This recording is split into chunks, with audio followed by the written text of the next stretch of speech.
Welcome to the Talking the Line podcast, presented to you by Talking the Line Sports Media, giving you our best insights and analysis so you can rake in some cold hard cash on your next sports bet.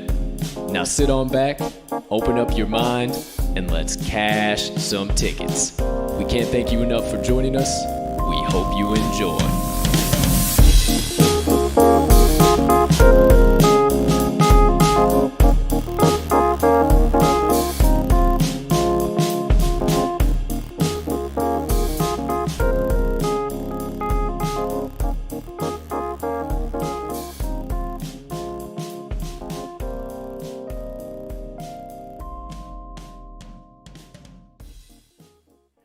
Good morning, good afternoon, good evening, ladies and gentlemen, degenerates and gamblers far and wide. Welcome in to episode number 68 of the Talking the Line podcast. Hey, thank you so much for taking a few moments out of your day to come and kick it with the crew on this beautiful Monday of bets. Now, before we talk some lines for you today and dive deep into the value that we found across today's slates, please take a few moments to smash that subscribe button on whatever platform you are currently ingesting the TTL Pod on. If you are on YouTube watching it live or the recorded video, please hit that subscribe button, and you might as well hit that notification as well so you never miss the drop of a live show. If you are listening to the audio recorded version on your favorite podcasting directory, make sure you hit the sub button there as well. We always release the audio version after every live show is over.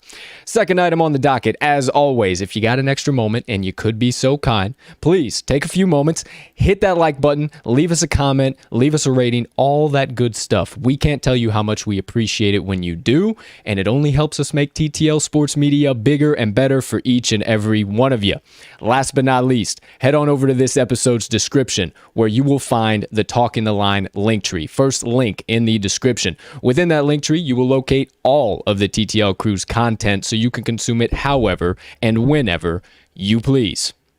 Ladies and gentlemen, beautiful gambling people joining us on today's show. I am your humble host, Colt 45 Sroka, and it is my pleasure to kick things off on today's show for you. I can't thank you enough for taking just a few hour and a half here, just about 2 hours usually, a little under, to spend with the crew here, get some cold hard locks, some knowledge, and a little bit of comedy and motivation sprinkled in between.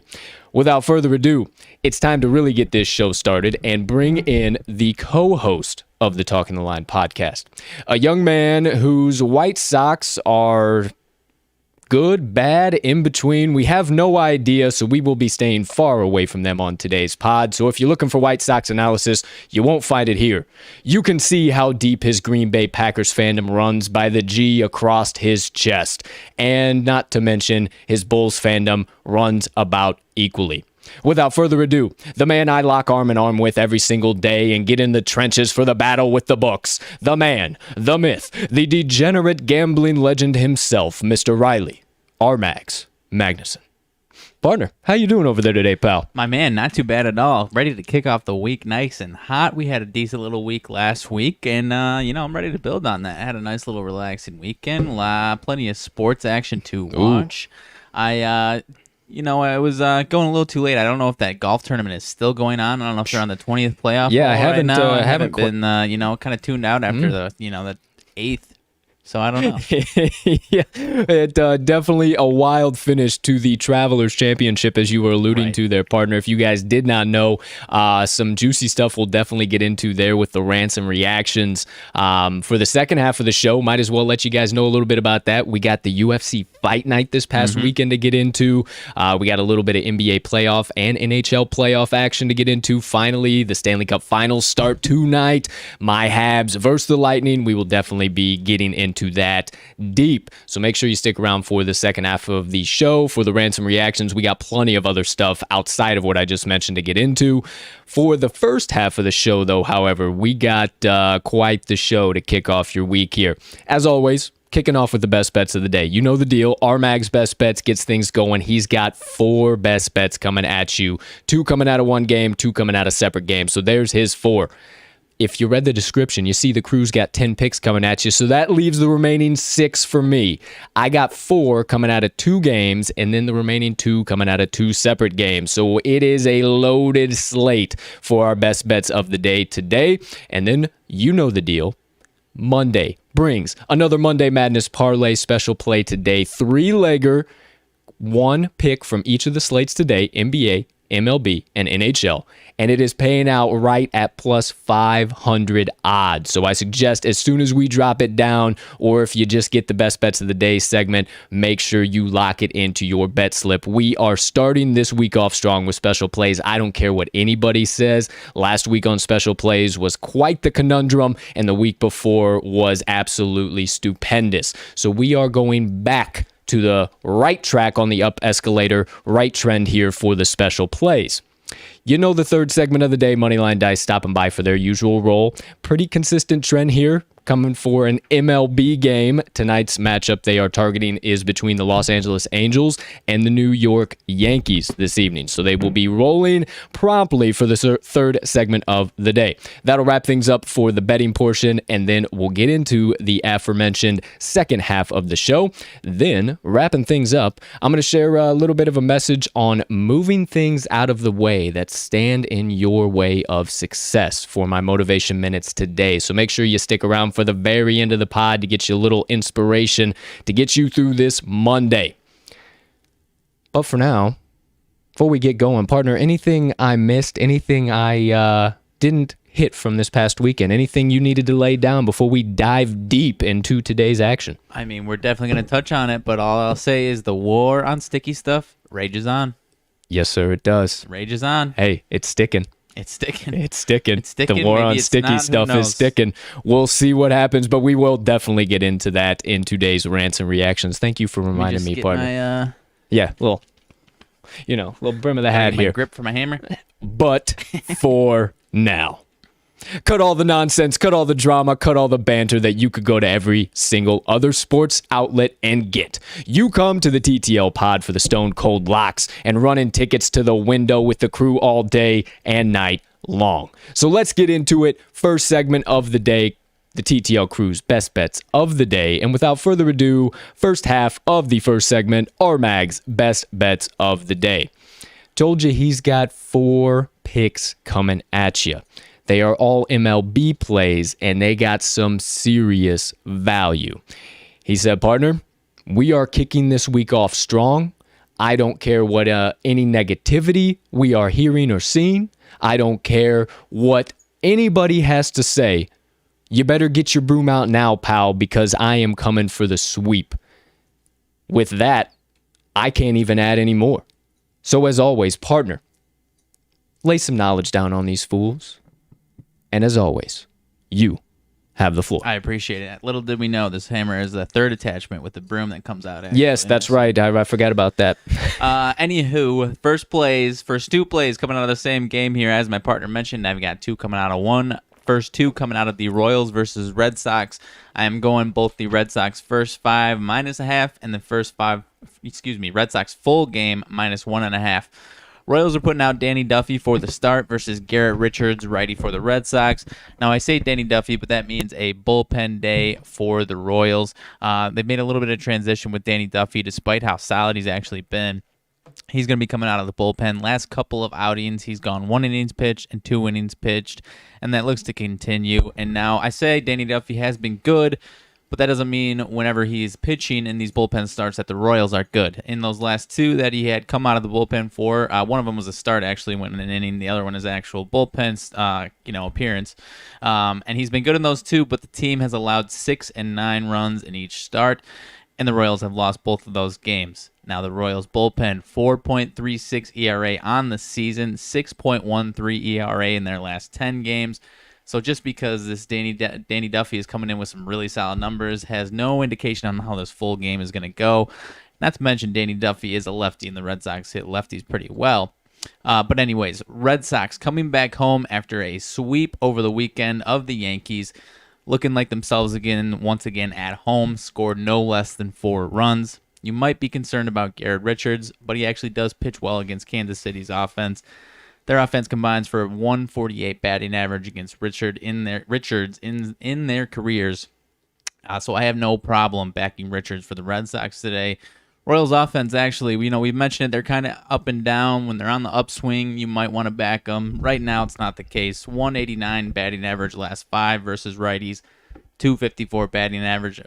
Minuscule 1.51 runs per 9, partner. This Royals offense is looking pretty shaky here on the road the last week or so. So I'm very happy to take both the Red Sox in the first 5 and the full game. So there you go. Red Sox first 5 run line -0.5, and the Red Sox full game run line -1.5. I love it. Don't really know why the Royals are tossing out Duffy again. Doesn't really seem to make any sense. And not to mention, he is 0-6 against Boston in his career with a 7.26 ERA. Right. So I will gladly back you on these first 2 best bets of the day, my friend. Anything else you needed to add there? Yeah, no, kind of what you said there. Like I said, I didn't really go too deep into Danny Duffy because on the season, this is by far the best season that he's having. But, because of a little bit of an injury issues to the rest of their pitching staff, they've just transitioned him into being every 2-3 days coming out of the bullpen or even getting the start for an inning or two. And, obviously he's continued that success for himself, but the team itself, that bullpen is no good. So whenever you got a bullpen day for the Royals, it spells doom for them. So happy to back the Red Sox in both spots. Absolutely. There you go. First 2 best bets of the day. Move it right along into your third best bet of the day, my friend. All right. Third best bet of the day. I've been backing this team for, better part of a week and a half here, but I am taking once again the Astros -1.5 on the run line versus the Orioles. You've got Thomas Eshelman on the mound for the Orioles and Zach Greinke on the mound for the Astros. This Eshelman guy is going to be making his 3rd start on the season. One of those first 2 starts he made was last week against these Astros. Allowed 8 hits, 6 earned runs over 4 innings pitched. The Astros won that game 13-0. It was an absolute beatdown. Probably the exclamation point that the Astros put down for their nice hot streak that they were on over the last 10 days or so. They won last week's series by a combined 26-3 over these Orioles over that 3-game series, and that was in Baltimore. And now you got the Astros coming home over their last 10 games versus righties. 300 batting average, 382 OBP, 6.60 runs per 9. And like I said, they're coming back home. A lot of that was on the road.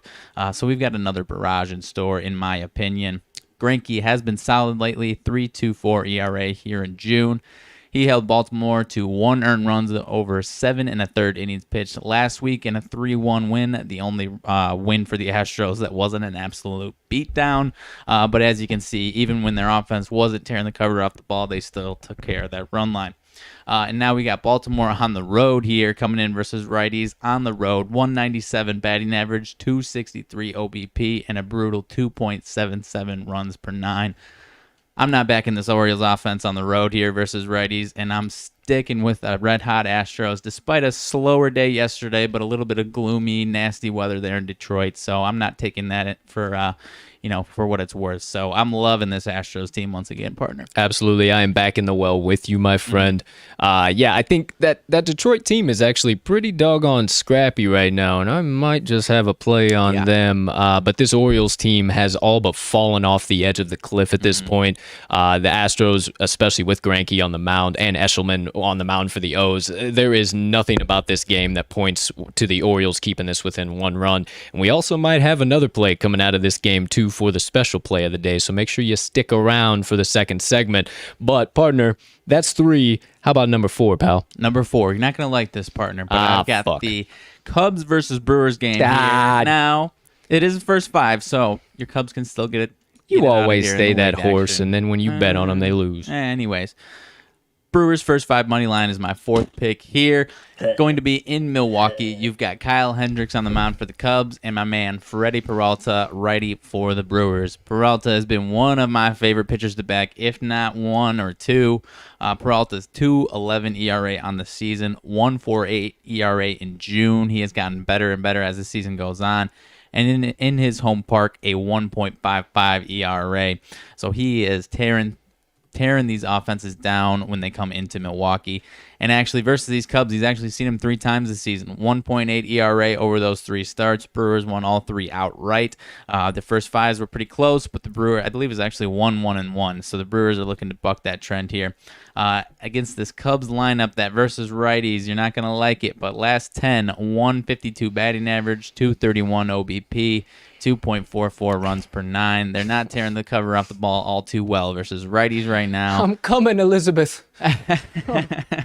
And in their last 10 games, they are 4-6 straight up, have scored more than 2 runs only twice. This team's not really clipping along here, and I love Freddie Peralta to hold them down. Now, on the other side, I do like Kyle Hendricks a lot. I was kicking the tires around on the under, although that number is pretty low at 7 right now. Hendricks, like I said, I like him a lot, but Peralta has been just a bit better, and this Brewers offense is hitting righties just a little bit better right now.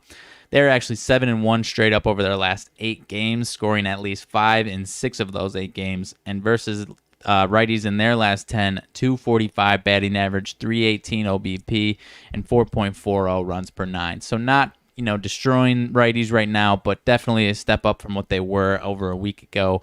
And, like I said, I think this is going to be a low-scoring game here in the first 5, but I do think Peralta holds them down to 0 or 1, so it might only take a couple runs from this Brewers offense here. They took care of the Rockies over the weekend at home, so I have no problem backing Freddie Peralta in the first 5 here, partner. I could have about pulled this play out of your head before you even dropped it down. I know Peralta's your man. It's kind of funny, though. Hendricks has been your man in certain spots as well. You're not wrong. On that Cubs run line. Obviously, I can't back you. I can't bet against my team. I know. I love your analysis. I know the Cubs have been ice cold at the plate. They're kind of in that midseason slump right now. I do see them getting out of it. They're a great team, but sure. As for the first 5, it could definitely be a struggle. Fingers crossed for me, they don't get totally torched, and like you said, maybe the end of the game here we have something going, but do like your analysis. Me as a Cubby fan, you can pound sand with all of that nonsense, but me as a sports betting analyst, love your play. Brewers first 5 money line. There you go. There you have it. RMags 4 best bets of the day. Now, if you're tuning in just a little bit late or whatever the case might be, you didn't have your cup of coffee brewed yet, or maybe the bacon was still crackling in the skillet, whatever it might be, we'll be sure to recap all of RMags' best bets of the day here in just a little bit once we get through the next segment. But for now, let's get into the second half of the first segment of the day. You know the drill. My best bets of the day. Told you at the top, we got 6 plays coming from me for you today. No hesitation, no delay. I'm not going to waste any time here. You need some plays. You need to get them hammered into your sports book. So let me get on into it. Without further ado, first 2 best bets of the day coming out of one game between the Pittsburgh Pirates and the Colorado Rockies. I am taking the Pittsburgh Pirates first 5 run line plus a half, and I'm also taking their full game money line. Few reasons for this.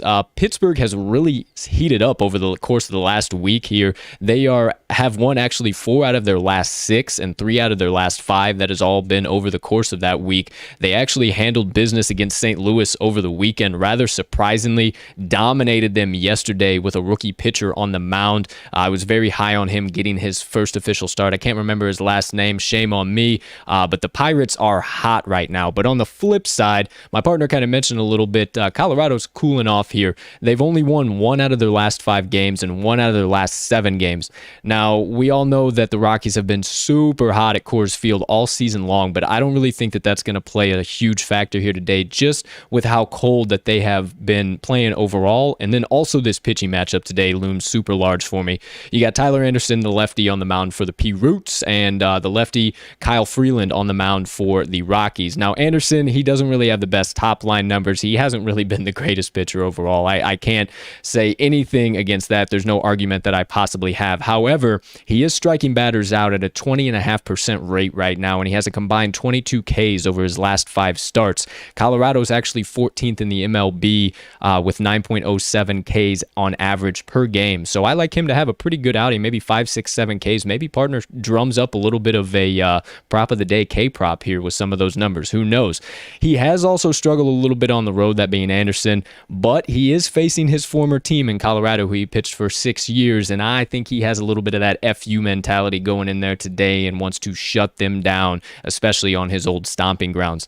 Now for Freeland on the opposing bump, he has been the complete opposite of anything that you want to back or put your money on. If you can look at these numbers and want to back him in Coors Field, go right ahead. But as for me, I am steering in the opposite direction. Fade City, 2 home starts for Freeland so far, 8 2/3 innings pitched with a 4.75 opponent batting average allowed and a 10.38 ERA.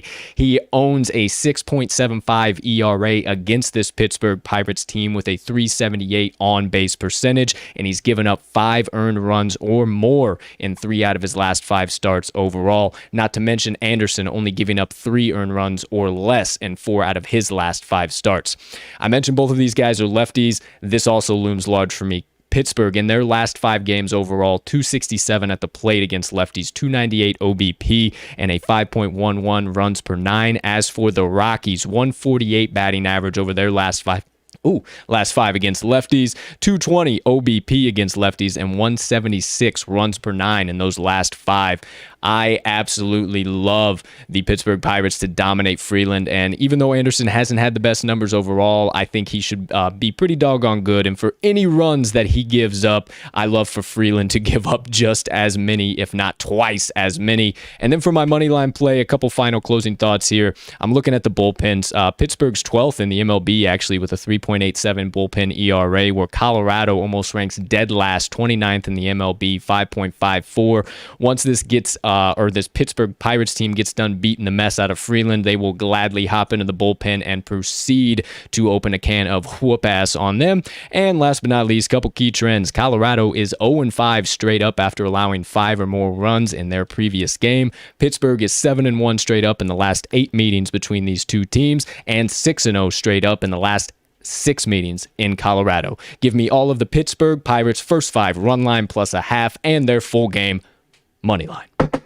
I like it, man. I think the Pirates are going to put up some runs on Freeland, so I think the biggest key is going to be Anderson versus that offense. And like you said, strikeout rate for him compared to the Colorado offense strikeout rate, I think this might be the right matchup for Anderson. So I think it is. I think I'm going to have to back you on both of these. I know you were a little bit tentative with Anderson's numbers on the road, and honestly, a couple of plays I've backed Anderson, and there've been those question marks, and he's alleviated any pain that I've had. Sure. I just think that Freeland is going to give up way more runs than he possibly can in any spot. So. And that the Pittsburgh success as a team in Colorado historically the last 6 or 7 games, whatever it was, that ain't nothing against Colorado. Yeah, 6-0 straight up in Coors Field. Yeah, that ain't nothing. So there you go. There you have it.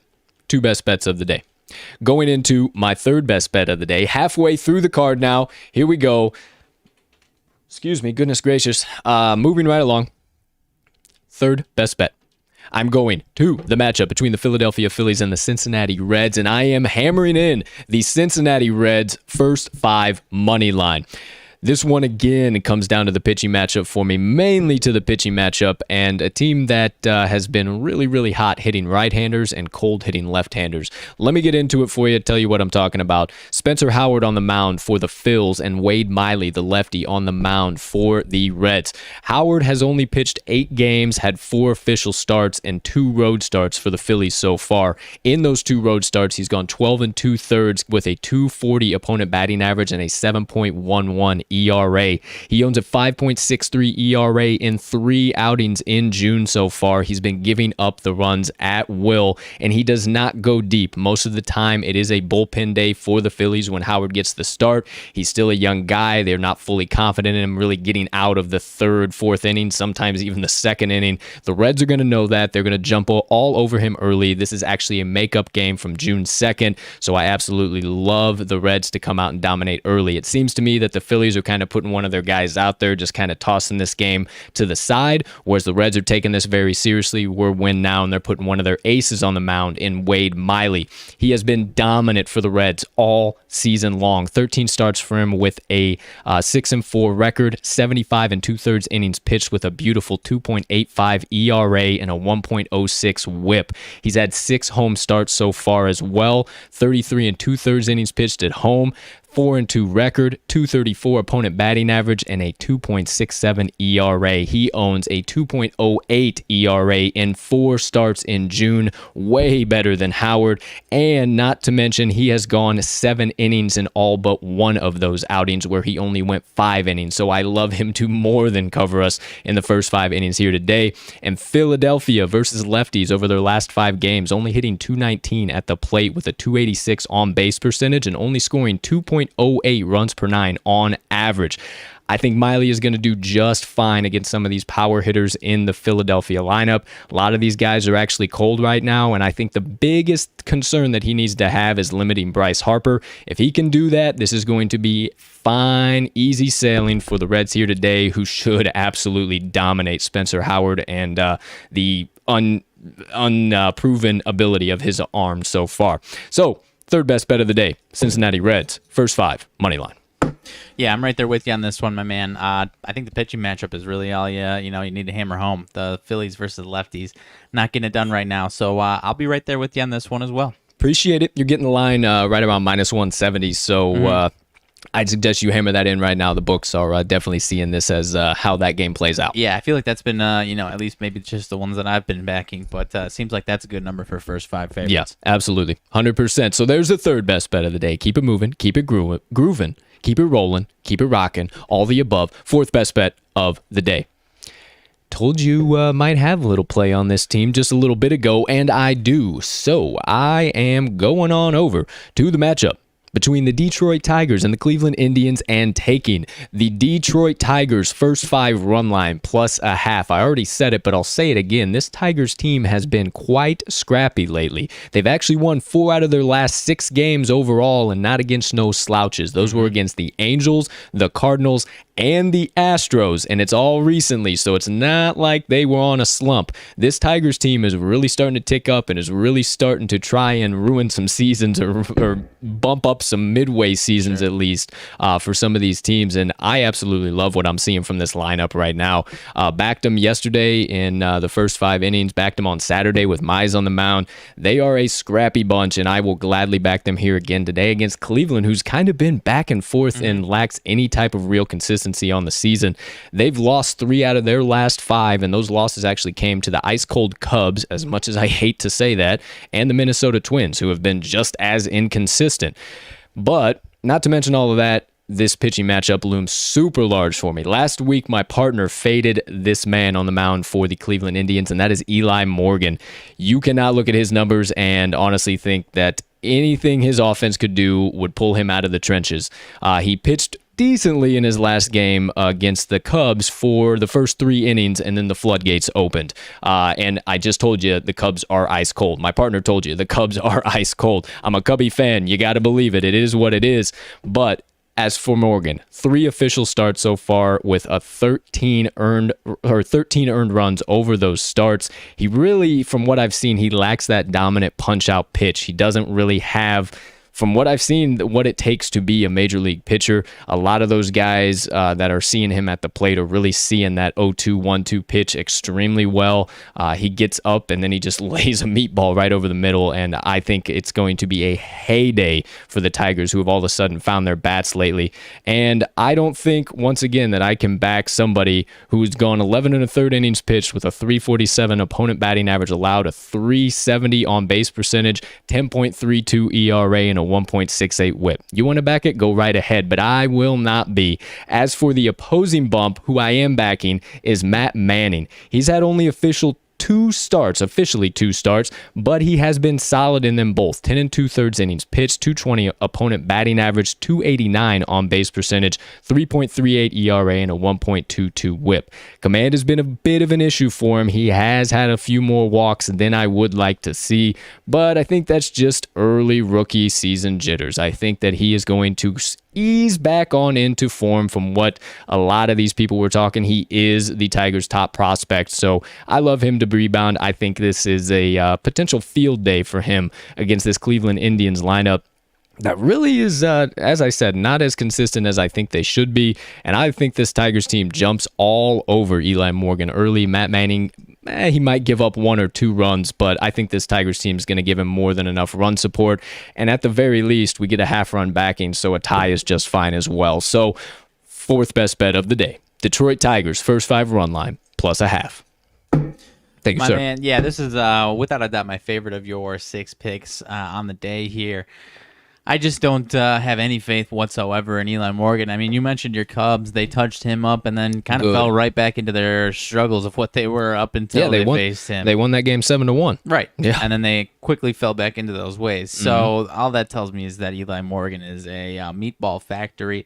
And as you mentioned, Tigers are no scrubs, my man. Nope. If you're not paying too close attention, you might just assume that they're bottom of the league, anything like that, but that's not really the case. They'll get you when you're least expecting it. Absolutely. Any given day in the MLB, my friends, not just any given Sunday. So there you go. 4th best bet of the day. Told you I got 6 coming at you, so that leaves 1 game, 2 picks. Going to the matchup between the San Francisco Giants and the Los Angeles Dodgers. And I got to go back to the well. I got to side with my boys. The 2 picks I'm taking, the San Francisco Giants, first 5 run line plus a half, and their full game money line. I think both prices on these lines are way too good for you to pass up. I am certainly not passing them up, and let me tell you why. Once again, comes down to the pitching matchup for me. You have Anthony DeSclafani on the mound for the Giants and Trevor Bauer on the mound for the Dodgers. Both of those guys' names precede themselves, but just a few key things I'm looking at. DeSclafani, I talk about him all the time. I don't even know how much more I can talk this guy up, but a few key stats. On the road, he has been the guy that the Giants can depend on. 9 starts, 4-1 record, 174 opponent batting average allowed, 1.84 ERA on the road. So DeSclafani has been dominant. He owns a 1.00 ERA in 4 June starts so far, and he had 1 bad outing in his last 10 actually against these Dodgers. I don't want to say it, but he did give up 10 earned runs. It was kind of a shit show, but that being said, with how dominant he's been and the pitcher he is, he's had that circled on his calendar, this date circled on his calendar as the rebound time, and I love him in the rebound spot. As for Trevor Bauer, he is still Bauer outage. He still is a dominant pitcher, striking out some of the most dominant hitters in the game. However, he's given up 3 earned runs, and at least 3 earned runs in 4 out of his last 5 starts. He's got a 3.55 ERA in the month of June, and San Francisco already faced him once. He was pretty doggone good, but once again, this Giants offense in that rebound spot, I feel like the Giants team, anybody on the Giants team, any portion of the Giants team, you put them in the rebound spot and they have an absolutely great game. Giants coming off of a rough game against Oakland yesterday. I believe it ended 7-1, 6-1. I turned the game off after 6 or 7 because they weren't putting up any runs. I think it is a total flip of the script here for the Giants, and I think a lot of the public is going to run to the Dodgers just because of how they played versus the Cubs over the weekend, but we keep telling you the Cubs haven't been that good, and the Giants are faced a pretty doggone good Oakland Athletics team. And not to mention, the Giants are still pretty damn good.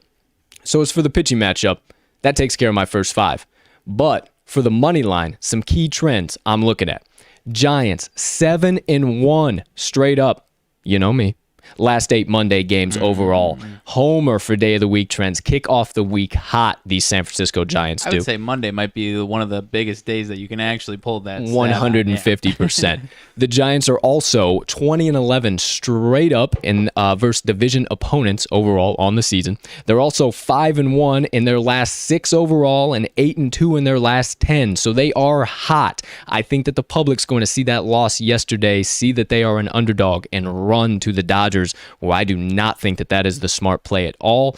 The Dodgers are 2-4 straight up in their last 6, 3-6 straight up in their last 9 versus the NL West, and San Francisco is 24-16 straight up as an away team on the season. So you don't have to worry about them not putting up runs or getting the job done away from home. That is actually the 3rd best record in the MLB on the road so far this season, and a plenty of other things that I could tell you about. But one final thing, I wanted to whip open the old sports book and tell you, with the Dodgers being right around the Giants being right around plus 150 right now, plus 155, they're getting 63% of the bets and 84% of the money. I absolutely love that. The sharp side and a little bit of the public is backing them, but the majority of the public is trying to ride there on the Dodgers. So with all of that, I got to go back to the well. You know how I feel about my Giants. Not a whole lot much else I can say. So give me the Giants first 5 run line plus a half and the Giants full game money line. There you go. Hammered it in. You might have me convinced here. I love the analysis. You know, if you've listened to me the last couple of weeks, I've been very high on Trevor Bauer. So I'm undecided on this one, mainly for that. The Dodgers offense, though, has been kind of leaving me with a little bit to be desired. So and not to mention, they faced Alzolay yesterday, and then they faced Mills. Mills gave up 4 runs in the first 2 innings or something like that. And then they also faced Arrieta and Davies. Sure. Arrieta's been awful. Davies has been so-so. So they did not face any of the aces out of the Cubs lineup, right. And they're facing a pretty doggone good pitcher here today. Actually, one of the 2 aces for the Giants. So give me all of the Giants here today, man. Yeah, I definitely really like the first 5 plus a half. Because I think this just could be a tight matchup. I think it is in the first 5 at least. And then if anybody's going to mess up, I think it's going to be the Dodgers bullpen. There you go. Yeah. Exactly. And then it might be a little 2-0, 3-1 finish right at the end. That, yeah. So there you go. There you have it. My 6 best bets of the day. You have them all now, my friends. All of the TTL Crew's best bets of the day for this beautiful Monday of bets, June 28th, 2021. Moving right along into the second segment of the day. No hesitation, no delay. The special play of the day, the Monday Madness Parlay. Told you at the beginning of the show, we got 3 legs coming at you, 1 from each of the slates today. There's only 1 NBA game on tap. You know the deal. It's playoff basketball, Suns versus Clippers. We're staying away from the money line, staying away from the spread, and going to the total. Hockey game. My Habs versus the Lightning. Who knows what we're taking from there? No homer plays. I can assure you of that, however. And we also will be taking an MLB play. And told you we had some additional action from one of my partner's picks already. So, with all that being said about the Monday Madness Parlay, my friend, my pal, my partner, my degenerate gambling legend that sits next to my left, sits to my left. Next to your left. How about that? Next to my left. I guess so. Either way, wherever you would like to start, you can see I need some H2O in the system. The brain is kind of short-circuiting here. Wherever you'd like to start, kick things off here with the Monday Madness Parlay. You get a little tired, get a little down, I'll pick you right up and we'll keep this thing rolling. All right, I'll leave that one that time. Sure you know which one's coming your way. Thank you, sir. First one going to come out of the one of the plays that I already mentioned. We're getting a little bit juicier for the parlay. We are taking the Astros minus 2.5 over the Baltimore Orioles. Astros coming in at home with Zach Greinke on the mound versus Eshelman. I need to refresh myself on his first name, Thomas Eshelman. And kind of seeing maybe not a 13-0 drubbing like we saw last week when Eshelman took the mound. 12-0. Yeah, 12-0, 11-1, something like that. But even, I think the Astros put up 6-7 runs today. They get back on the, the hot train. Like I said yesterday, they kind of cooled off a little bit against the Tigers. Tigers had some solid pitching matchups for them and a little bit of some, goofy weather there. So I think the Astros get right back hot, coming back to their home ballpark. And that Orioles team on the road versus righties has been abysmal on the season. So I see no issues with Zach Greinke tearing down the Orioles today and the Astros putting up a boatload of runs. So first leg, Astros minus 2.5. Absolutely. You hit it all. Astros going home, playing that scrappy Tigers team. facing really good pitchers from that Tigers team. And this Orioles team, not worth a hot damn right now. Nope. So, yeah, absolutely love the Astros -2.5 for the first leg. Second leg of the Monday Madness Parlay. My partner was so kind to give me this one. We are taking from the NHL, the only Stanley Cup matchup tonight, the last one. The finals are here. The Montreal Canadiens +1.5. We're not going to take the money line. I tried to convince my partner. Everybody and their dogs are taking the Tampa Bay Lightning. And you know what we do here at the TTL Pod. When everybody's zigging, we zag. But I couldn't get my partner all the way over just because of how good the Lightning have played in Tampa Bay so far in these playoffs. But I could get him on the +1.5 because I know he has a couple of key trends about those Lightning in the first game of a series so far in the playoffs. Yeah, not not jumping, not quite 0-3 or 1-2 or anything like that. They are 2-1 in game ones in the Stanley Cup playoffs, but obviously the one loss, and then even their 2 wins only by 1 goal. So it's not like they come out and tearing the world down in that game one. Canadians, I believe, obviously they had the opening series where they lost to the Toronto Maple Leafs in the first game. But aside from that, they get it done, and they keep these games low. Now we're coming into the Stanley Cup playoffs. Yeah. And a lot of these game ones you see historically kind of similar to how game 7s go, where both teams are a little uptight. It's the Stanley Cup playoffs. For a lot of guys, this is their dream come true. And, they don't have their full focus or, nerves out of their system quite yet. Sure. And it's going to be a little uptight, a little bit of a defensive matchup. I don't know how much you have to add as far as the defenses go, but the Lightning's defense really held down the Isles as far as shots on goal were concerned. And I think we see a similar trend there, with Carey Price continuing to stand on his head. Yeah, the Habs have been able to do the exact same thing. They've really been limiting. I think they're averaging, or their defense is allowing on average right about 2.2 goals throughout the playoffs so far. And yeah, you just said it. Carey Price has been standing on his forehead. I think he is so large in net tonight, especially being on the road in Tampa Bay. And also Vasilevsky. Vasilevsky will probably play pretty doggone good too for the Lightning. No discredit to him, but he'll let one or two squeak by here, and like you said, partner, it's game 1 of the Stanley Cup Finals. These guys on offense are going to be a little tentative, I do believe, but the defensive intensity is still going to be ratcheted up, and these goalies are still going to be playing at the high level they have. So, second leg of the Monday Madness Parlay, the Montreal Canadiens +1.5. And for the third leg, we are going to the hardwood. Partner told them that was the total. Total is set at 214 the last time I looked for the matchup tonight between the Clippers and the Suns. What side are we taking? We are taking the over 214 in this matchup. I really like the Suns offense to bounce back from the brutal performances that we saw in games 3 and 4 in LA. Now going back to Phoenix, I think they get back to kind of what we saw in game 1.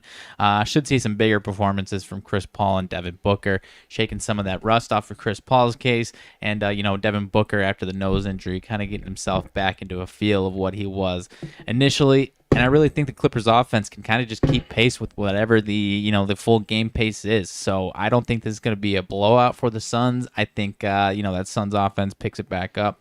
And I think the Clippers offense keeps pace with them. What do you think? I think that, but I also think the books are trying to set up the public. You know me when it comes to the NBA. I'm all about the lines and capping this from a betting perspective. My man is all about, I don't want to say he bets from a fan perspective, but he knows a lot more about the guys on the court than I do.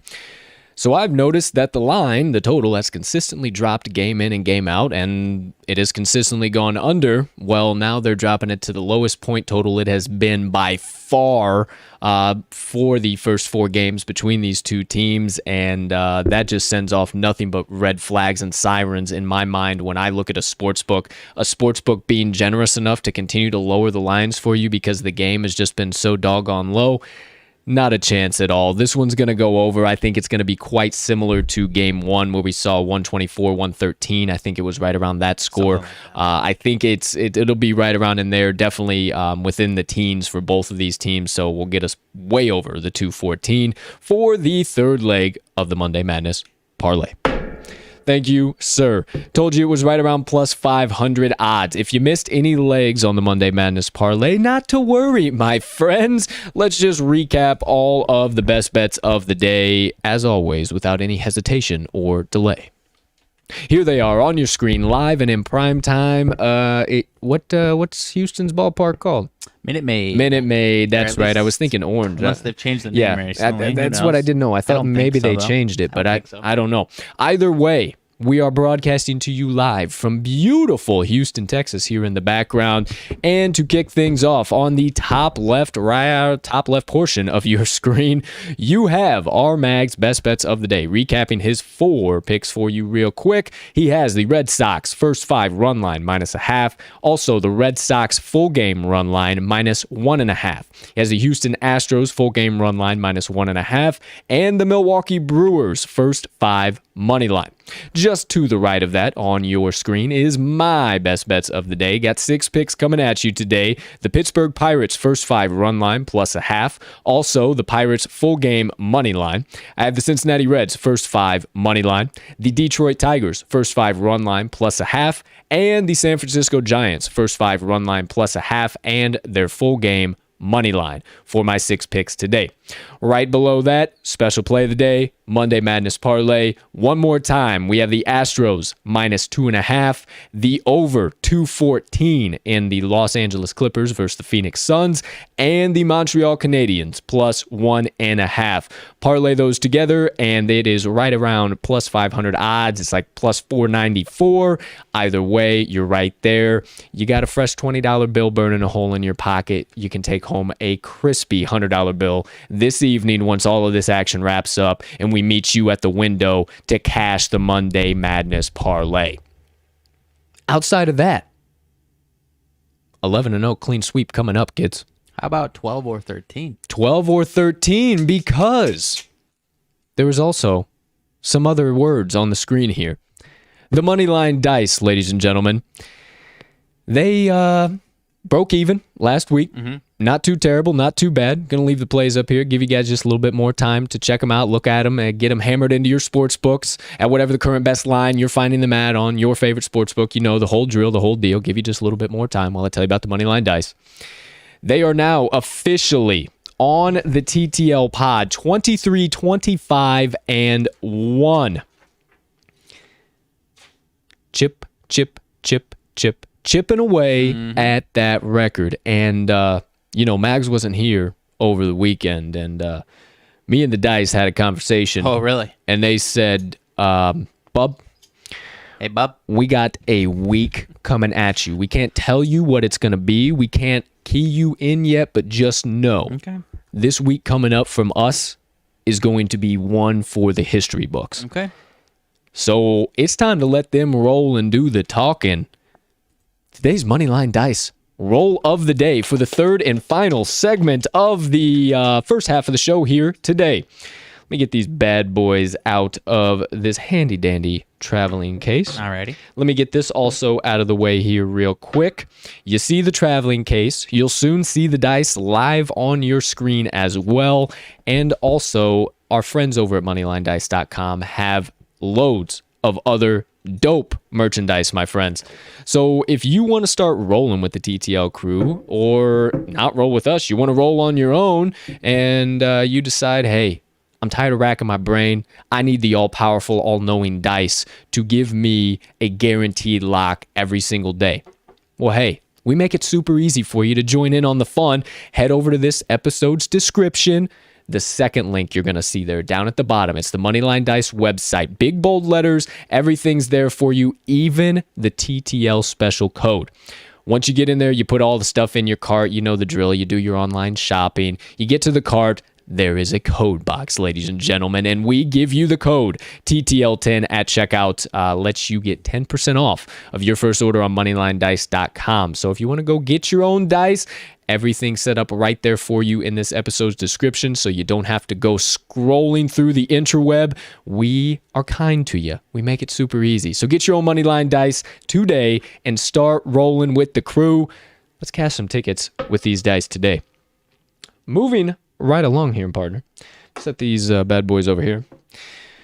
1, 2, and 3. All right. So, told you at the top of the show for today's Moneyline Dice roll, we have the Los Angeles Angels versus the New York Yankees. I did a little bit of gander and a little bit of perusing. Wanted to potentially take a play on this game, but Same with me. way too many question marks when it comes down to the opposing pitching matchup and various things. So the all-knowing dice obviously are going to give us the winning plays out of this game. But for now, partner, while I get things set up for our kind viewers, their viewing pleasure of the dice on whatever screen they are ingesting the pod on, you want to lay the scene, if you will. Little home away, little dog fave, little total, little over, maybe some potential storylines going on here in today's game. I think I can handle that. Thank you, sir. I appreciate it. And talk to you guys here in a minute. Alrighty, so as my partner mentioned, Angels, Yankees, we've got a couple of shaky pitchers on the mound today. Dylan Bundy for the Angels, 1-7 record, 6.68 ERA versus Michael King, 0-3 with a 4.05 ERA. Yankees at home coming in as the favorites, -160. Angels +145. Run line for the Angels +1.5 at -137, so not terrible there. And the Yankees -1.5 at +115. We got the over/under set at 10.5. Over is at +100. Under 10.5 at -115. Yankees getting the public betting here and the money splits. Yankees 74% of bets with 78% of the money, while the total, some differing opinions here. The public, the bet percentage overall is over 57%. 57% of bets, that is, on the over, while the under is getting 76% of the money. So big money and some sharp money coming in on the under 10.5. You know, these offenses have been a little up and down, but I did mention that was kind of part of it where I was thinking the over in one play, but these pitchers are a little too damn shaky, my friends. Dylan Bundy, I mentioned 6.68 ERA, a guy that I have enjoyed fading in my time here. A little hit or miss still, though, even in June here. 2 earned runs allowed, 7 earned runs allowed, 1 earned runs allowed. So kind of a roller coaster pitcher here. You never know what you're going to get in this Angels offense. After a nice little stretch there, kind of cooled down a little bit. They put up 6 yesterday, got the win yesterday, but lost 2 out of 3 to the Rays. Lost, let's see, 1 out of their last 5. They've won 1 out of their last 5, so things ain't going too well for the Angels here. I was actually leaning towards the Yankees as well, but Michael King is not another guy that I like backing myself either, so I stayed the hell away. I will trust the dice, whatever they say, even if they go to the Angels in the over, which was the opposite of what I was saying. I trust the dice today, partner. Are you about ready? Getting close. Getting close, okay. So yeah, Michael King, I mentioned 4 ERA. Not a guy I like backing. He doesn't go too deep into games, so still a bit of a question mark even for first 5 action here. Let's see if I can pull his numbers up lately. He not too terrible, but doesn't go deep into the games. 4 earned runs, 2 earned runs, 3 earned runs, 2 earned runs here in June. So not been terrible. That's a 5.5 ERA still in June, as he does not go deep into these games. So it might be a little bit of a bullpen day for the Yanks. And the Yanks, I mentioned they were starting to heat up a little bit, but then they just got swept by the Red Sox in Boston. And that offense, 3 runs, 2 runs, 2 runs. So that was a part of the reason why I was leaning towards the under. But we will let the dice decide.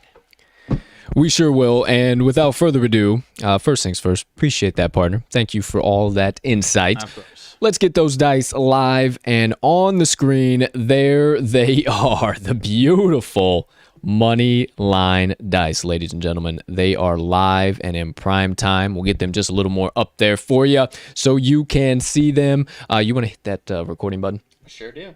Thank you, good sir. Appreciate it. Here we go. Let's move it right along. You see them on the screen? Let's do the damn thing.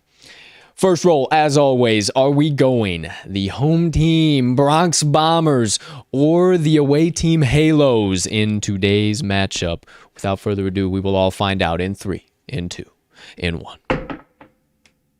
The away team Angels. Away team Angels. That roll on the screen also looks super cool. It like spun on its side. Really? That was pretty doggone sweet. Nice. So there you go. Away team Angels has the first official pick.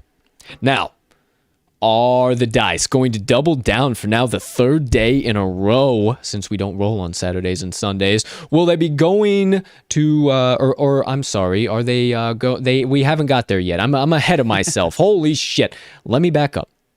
We have the Angels. Are we going on their money line, or are we taking them at plus 1.5? We will all find out in 3, in 2, in 1. Money line. Money line it is, ladies and gentlemen. So, the dice have spoken for the first best bet of today's matchup. The Angels money line. Will they now double down for the third day in a row? Will they have us re-roll everything because the lighting was just a little bit off in the studio? Or are they skipping it all and just going to settle at the total? As always, let's find out in 3, in 2, in 1. Home ATS. That is a re-roll. Re-roll. So, ladies and gentlemen, you got to strap in today. It's time to get things. Back-to-back re-rolls? This is back-to-back re-rolls. So, without further ado, let's keep things moving here. Keep things grooving. All right. First things first. Home or away? In 3, in 2, in 1. Sticking with the Halos. Okay. Now, for Moneyline ATS, once again, ATS up on the computer. we're going to re-roll a little bit of computer interference. In 3, in 2, in 1. Okay. Money line. Back to the money line. All right. Don't like it when it touches any outside interference. Okay. No, don't know what energy's on those things, you know? Got to have the dice. All right. And finally, the wild card roll. In 3, in 2, in 1. Home money line? Holy shit. All right. Don't know what the fuck are they doing They today. have no idea, just as much as we have no idea. We have never had this before, folks. So the second re-roll, third official roll, not going to waste any time. Here we go. Home or away? Staying with the away. Halos it is. Okay. What are we doing here today, Dice? What are we doing, boys? Come on, let's get it together. ATS or money line? Money line again. All right, okay. Dice. Wild card. Dice. Let's go here, boys. Here we go, got a boys. show to get to here. Here we go, Dice. boys. All right. Under. All right. They finally have got it. Away, money line, and under. The dice have spoken. If you want to guaranteed take 2 tickets to the window tonight, the Moneyline Dice have officially spoken on the Los Angeles Angels money line and the under game total of 10.5. 10.5 runs. There you go. There you have it. In the dice we trust. Thank you, Dice. Thank you, Dice. We appreciate you. Thank you for your all-knowing rolling abilities. Jacked us around there for a couple rolls. Wow. Thank you, Dice. They, hey, they just wanted a little extra screen time. guess. Let these people know how much they really need to get their own doggone set. guess. They're like, hey, fellas, look, we already know what we're picking. we just need a little extra FaceTime here on the show, okay? One roll hasn't been good enough, so give us 3. And once again, the Los Angeles Angels money line and the under 10.5 runs for today's best bets coming from the money line dice. Got some divas. Some divas. They are some divas. I will tell you that. Well, with that being said, let me make sure everything looks well here. This is producer Colt talking right now. Host Colt has been put away just for a second. Putting away the Moneyline Dice as not to miss that step like we almost did on Friday. But thank you, Dice. We appreciate your all-knowing abilities. Thank you, Dice. See you on Tuesday's show.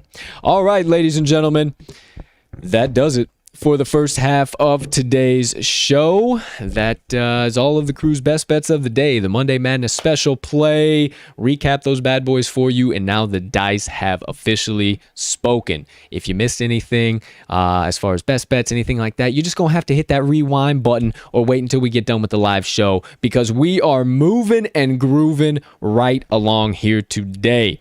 It is time for the second half of the show. But before we get into the second half of the show, let me remind you, if you're one of the kind folks that just stops by for the first half of the show, just for the best bets, the special play, the analysis, see the dice, the beautiful dice on the screen, and you're about to head out of here, first and foremost, thank you so much for starting your week off with us, getting some best bets and cold hard locks from us to kick your week off. Thank you so much for diving into the trenches with us on a daily basis. If you are for sure gonzo, have a spectacular rest of your Monday unless you have other plans. Let's cash some doggone tickets and don't stay away for too long. We'll see you on tomorrow's show because you know the deal. We need your help bankrupting these sports books one play at a time. But for now, time for the second half of the show and one of my favorite moments of every single episode, the Rants and Reactions. All right, partner. Let's drop it into first gear. Alrighty. Kick it on back just a little bit. I'm ready. And talk some shit. Rants and Reactions, my friend.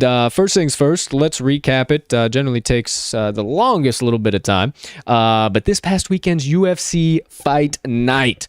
Told you guys that it was going to be absolutely electric from the first fight of the night on the preliminary card all the way up to the main event. Some good scraps. It delivered. Still on the fence is how I feel about these afternoon fight cards. Yeah, in that case, I liked it because there was, I'm already blanking on which game it was. It would have been the Clippers Suns. So, I mean, in my case, I liked it because it kind of fit perfectly into what an ideal sports viewing afternoon was for me because it didn't butt heads with a playoff game. Sure. There was a little bit of a lull there in the afternoon where it might have only been a couple MLB games that I was watching there and obviously no hockey. So for me, this one in particular fit right in because as more of a casual UFC fan, it wasn't wasn't like I was going to devote enough attention to it if there was an NBA playoff game going up against it. So it was all good for me, and it seems like you're not sharing the same. Oh, hell, I don't know, kinda man. depends. I mean, I just been watching UFC one way for so long. I'm like old man yelling at clouds right now. Just give me like, the UFC at night. Yeah, I mean, I'm so used to that, I guess, but also too, at least I get to see the entire card this way. The reason they do this is because of just the sheer UFC fan base in England and Great Britain and all of that, because at their time, that's like our usual prime time for them. So they absolutely love when we do it here in the mornings. But one crazy thing that I've been noticing is that these morning cards have been actually a lot better than some of the night cards. Not bad at all. They've been absolutely insane. So what I kind of veering off of that a tiny bit, what I don't understand a little bit, maybe you have different opinions than I do, the UFC has tried to make a conceited effort of putting these afternoon fight cards on the ABC every once in a while. They made a big deal out of it a couple times. But a couple times it would be like going up against March Madness in the afternoon or going up against some other big event, at least the last two times. And I was like, well, why didn't they do something like this where they're not really jamming up against anything else? And they kind of could have. I think they're trying. I think because the UFC has just been in the dark corner back alleyways of broadcasting television for the longest time. And now they have the ESPN deal and now they're becoming the face. So they got to try. They got to see what, could we rival a March Madness? Could That's we? fair. Well, could not only, we? Yeah, I'm not against that, but I was kind of thinking like, oh, well, this would have been the perfect day to kind of own the afternoon at least. Right. That's kind of where my. But also at your point, it does suck. Like, hey, we absolutely love March Madness. We love fucking UFC. How about let's split these up a little bit here, boys. March Madness comes around once every year, and we get a fight card every weekend now. So that is a fair point where you're saying they gotta at least see a little bit of a test. Yeah, that is fair. Yeah, just kind of see just to get some baseline ratings and shit. You don't really ever know. I mean, you can. And it's like, well, they could come over like, hey, we sell $7.2 million in pay-per-view, yada yada yada. Well, what do you do on the networks? Right. Like those. You have a specialty group of people who go and get those pay-per-views. What is just John Q. Sample flipping through the channels? Is he's going to stop and watch two guys beating the hell out of each other? Right. So definitely, I like what you're saying as far as testing it against March Madness. I just thought yesterday or on Saturday would have been like a great test to see, like, hey, not much going on in the afternoon. Maybe we can knock it out of the park here. But anywho, I digress. Hey, but appreciate you bringing that up. But a couple of really key fights to talk about here. First things first, it didn't kick off the fight card, but it was the second on the fight card. If you didn't hear the backstory between Charles Rosa and Justin James, yikes. Justin James bet his entire fight purse on himself. 25K. And 25K, roughly 25K. His coaches, everything like that. It was a little bit more. It was right around in that ballpark. But he lost a unanimous decision. Came out looking great. Second round got touched up, and it was clearly 1-1. And then it was starting to be clearly 2-1 Rosa into that third round. Right. And all of a sudden, James woke up. And James was beating the mess out of him. It looked good. And he rocked Rosa. Yeah. He rocked him. Got him fumbling, stumbling, bumbling, back up against the cage. And James shoots for a takedown. Shoots for a fucking takedown with over a minute and a half, 2 minutes on the clock. Puts him on the ground and tries to go for a head and arm choke because he realized what he did. He switches the position, gets to the dominant side, and he just cannot get his body off the cage enough to sink in that head and arm choke. Ultimately has to let it go, and by the time he does that, fight's over, and everybody knew it. I mean, he stood up and he knew it. He was losing that unanimous decision. Right. If he did not finish that fight, he was not winning that fight. One of the riskiest things about betting on UFC is it can always go to the hands of the judges, and one of the main mottos of the UFC, if you don't know, is don't leave it in the hands of the judges. Right. So yeah, I thought he had him. I thought he was getting to get him there right, obviously right before you went for the takedown, like you were saying. But it wasn't. It would have had to been a 10-8 round, and it just wasn't deserving enough. Right. Interesting scoring by the judges, and obviously maybe you can attest to that more than I can, because obviously it was weird. Because I think it was 29-28, two separate ways for two different judges, and then the one was judge 30-27. So. Yeah. So kind of bizarre. I mean, I did say 10-9 Rosa question mark after the first. Yeah, that one was a tight round. It was a very tight round. Two was definitely Rosa. Yeah. And then, I mean, I guess you could say the first half of the third was for Rosa. The second half was definitely Jane's, but did he do enough? I think if he wouldn't have taken him down, he might have gotten that fight. If he wouldn't have taken him down, he just keeps the pressure on for another minute and a half, potentially gets a stoppage if he keeps the pressure on. Yeah. That takedown is what screwed him. Yeah. And now that might be the last fight we ever see out of Justin James, which really fucking sucks. I put a little sprinkle on him, but yeah. Because he's really, really good. But hey, such is life. That's gambling, baby. Well, hey, love the confidence of betting on yourself, betting your purse on yourself. Love that. But at the end of the day, this is gambling. Moving right along, the Ike Villanueva and Marcin Prachinio fight. I told you guys that one was going to be huge. I was posting replays of all of these. This was the side body liver kick that I posted. Villanueva was the one that took the shot. It was absolutely brutal liver shot. Herb Dean, one of the best refs in the game. He's seen those liver shots time and time again. As soon as Villanueva's knees hit the ground, he called the fight. It was great refereeing by Herb. I mean, the shot that that Marcin landed was ridiculous. And not to mention his corner. His corner, moments before that, you hear them, southpaw, southpaw. He switches southpaw. They say a code word, just like every corner does, and that left leg comes up, into that liver, and ball game, fight over, done. That's a wrap, paper, plastic. So I told you that was going to be a great fight, and it was. Also told you, watch out for Jeremiah Wells. He is coming in from the CFFC, and he is going to be a dog. And he came in, and he handled Worley Alves with perfection. It was beautiful. He was throwing bombs. They obviously got into the second round, but the punch he caught him with was the most glancing blow he had caught him with all night, and it put him down. I knew he was out as soon as he got it. I'm surprised. I'm not actually surprised that it went as long as it did, but he was out before his knees hit the ground. That was just reflexes, him trying to fight back. It was nuts. Yeah, it was a quick one. Yeah. So suggest you continue to listen up for Jeremiah Wells. He is going to be electric in the UFC. Shavkat Rakhmonov, he obviously did his usual thing, murdered the game. Kennedy Njoku, told you about him. He had a great TKO against Danilo Marquez. Renato Moicano had a great fight against Hy Herbert. Now we're getting into the main card. Missed my main card parlay by one, my friends, and it was hashtag don't fade Brazilians, Raoni Barcelos against Timur Valiev. And I also tell you, if a favorite gets to minus 220 or above, take the underdog. And he wasn't minus 220 or above until Saturday, about an hour from the main card. And I said, damn it.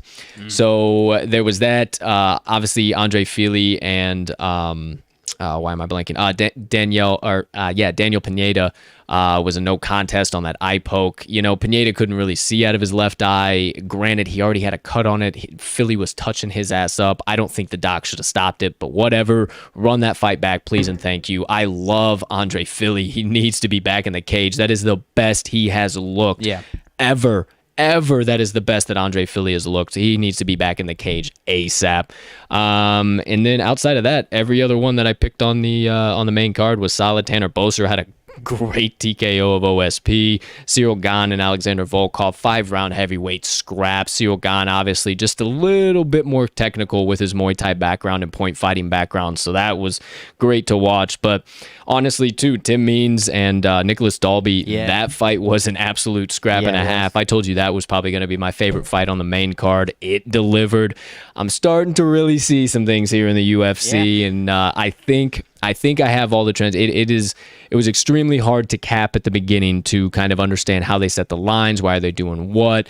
Why is this guy in a specific spot? And now I'm really starting to see some of those trends as far as if they get above a minus 200 favorite, fade the mess out of them. That's a really good spot to take a dog. Some other really good spots to take a favorite, really short, like minus 120 to minus 140. So I'm going to continue to refine and finesse my capping abilities here in the UFC, and maybe I'll start giving out some straight plays too, in addition to my parlay, because doggone, we're cashing those suckers, and then we miss one and miss the whole parlay. I mean, hey, if it's any testament to what you just said, I won some money on. I backed you on some of those straights off your parlay there, and I won some money. So heck yeah. So maybe we'll start doing that. Who knows? We'll see. Stay locked in. But sticking with UFC, we have quite potentially the fight of the year upcoming this weekend, my friend. Conor McGregor versus Dustin Poirier. Oh, no, it's not this weekend. It's next weekend. Yeah. Next July weekend. 10th. July 10th. That's right. We're not in July yet. Got to wait an extra week. So we have an off week from the UFC. There are no fights this weekend. No fight night at all? No fight night at all. Damn. Nothing that I can see that they put on there. Yeah, gone right into Poirier McGregor 3. Damn. So, we won't really talk about it. Might talk a little bit about it on Friday, maybe just some outlooks if anything's come out. Obviously, the week before McGregor fight, or even the week and a half before McGregor fight is always absolutely electric. It'll start buzzing. So you know me, the local UFC guy for the TTL Sports Media crew here. I'll definitely be sure to get anything out I can find, and any videos, any updates, any of that good stuff. If you missed it, sticking with kind of the MMA feel, everything like that, I have become a big fan of the Bare Knuckle Fighting Club. Or not Bare Knuckle Fighting Club, Bare Knuckle Fighting Championship. Okay. BKFC. So it's probably the most intense form of fighting that you can watch, but it is also the safest form of fighting. Okay. As crazy as that sounds, because with some of for gloves are designed to protect my hand, not your face. Right. So there are a lot more injuries that can come from those gloves. I mean, you toss 14-ounce gloves onto a hand, you're throwing a 14-ounce sledgehammer at somebody's head over and over, versus just a hand, versus and it's completely exposed knuckles, so the blows are going to glance off. They're going to move. They're not going to stick. With like a glove, that consistent that you hear when you watch UFC are the gloves sticking to the skin, and that's why you see so many rips. So with BKFC, it's actually a lot safer. You see a lot more puffy and a lot more shit like that, but they have a lot less long-term internal damage. Right. With all that being said, I've gotten really into it, and there are some real electric fights going on. Hector Lombard, if you don't know the name, he has been a dog of dogs forever and ever and ever. Fought in Pride, fought in One Championship, fought in the UFC for a while. I mean, he's been all over the map. Now he's in BKFC. A lot of the old guys from the UFC can't hang up the old gloves. Well, kind of have hung up the gloves, but now we're in the BKFC. So this past weekend, Hector Lombard, I'm not sure what he won, but he had a huge dominant performance. He got a championship belt, and then there was something else. So I want to say it was part of a tournament as well, because he had a belt and an award medallion on. So they were interviewing him after him, whatever. The the announcers in the cage with him, talking to him. Hey, Hector, how's everything going? Leaning into him. And one of the guys from the weight division in the opponent's camp comes up to Hector Lombard about this close. And from now on, he will know that unless you're wanting to step to Hector Lombard, I suggest you come a lot more calmer, because he come with his chest all puffed out and looking down at Hector Lombard, who had adrenaline pumping through his veins. And when he got about this close to his face, Hector Lombard said, "Whap, whap." And this man's eyes rolled back in his head. He stumbled back a little bit, and then his hands went up. I mean, I'm talking about eyes in the back of the head, stumbled back to his homies, and then he went. Hector Lombard hit him so fucking hard, his soul left his body. Goodness. You heard the announcer go, "Oh my word," and just back up. It was absolutely insanity. I retweeted it. Robbie Fox actually retweeted some stuff about it. It was insane. So word to the wise, if you want to step to Hector Lombard, I suggest you do it very calm and collectedly, because he is not afraid to throw hands at any point in time. So what was the guy doing? Trying to talk shit, basically? Yeah, trying to talk shit to him, pretty much. The whole deal and thing behind it was. So yeah, pretty wild as to how that all unraveled, because it was a great night for Hector Lombard, and then took a couple straight. I don't remember who the guy's name was, but yeah, it's on my Twitter. You guys can see it on my Twitter. It's absolutely insane. I mean, Hector Lombard has power. And he showed it again. But also, one more thing from the BKFC, Blueface, the rapper. Okay.